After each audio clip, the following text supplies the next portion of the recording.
Welcome to the Daily Plunge. We are in the book of Psalms, Psalm 71. Now, sometimes this psalm is referred to as an old age psalm. There's a lot of reference to being old and gray and about back in my youth. So let's take a look at it. First off is, this believer who has a lot of years behind him has a holy confidence in his faith in the Lord. And he says, you, Lord, in you have I taken refuge, and you rescue me, you deliver me. And so, Lord, never let me be put to shame. Always turn your ear towards me. You are to be my rock and my refuge. And one of the things throughout the psalm is you'll see is a reference to always. And again, there's this reference to God is faithful time and again. And one of the things is that our life with God, we shouldn't just be acquaintances with the Lord. We are to be deeply connected to the Lord. And so he talks about the Lord rescuing, delivering him because of his righteousness, because God is right.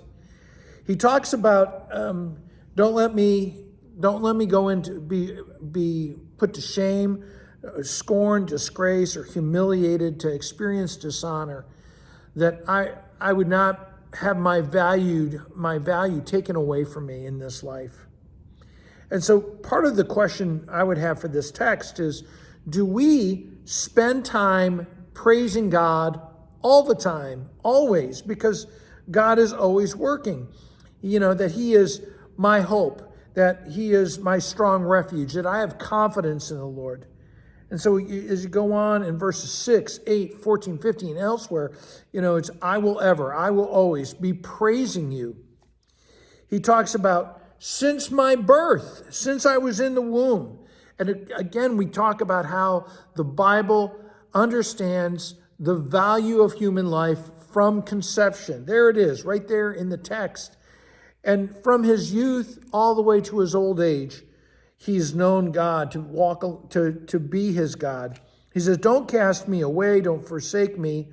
Again, as it says in verse 18, in my old age, when I'm old and gray, don't forsake me. In verse 10 and 11, he speaks about, my enemies think you've abandoned me, but I do not fear, because I know you're with me, so don't be far from me, Lord, and God isn't. Verses 14 through 16, it says, I will always have hope, and I will praise you, my mouth will tell of your deeds, I will proclaim. Again, there's this telling of the good, of praise, of the good news of who God is and how God is faithful. At the end of verse 16, he says, I cannot fathom how awesome and great the Lord is. That the Lord's great deeds are beyond my ability to measure them. In verse 18, he talks about, passing on the faith. And as elders in the faith, we should be diligent to make sure that the younger people in our lives know the Lord. And they know that God is faithful. And one of the best ways to do that is to tell our own story. And so, the psalmist talks about being a portent, a sign to others, not just of the hardship and the trials that they've gone through, but how God has delivered them. And God has been faithful through those times. He says that, God will, in verse 20, that, even though you've made me see troubles, and sometimes we're made to see troubles because we've sinned, and yet God brings us to a deeper faith, brings us honor. And so in verses 22 through 24, I will praise you. I will sing praise. My lips will shout for joy. My tongue will tell of your righteous deeds. For all day long, I can sing your praises. Well, hey, thanks, friends. Have a blessed day.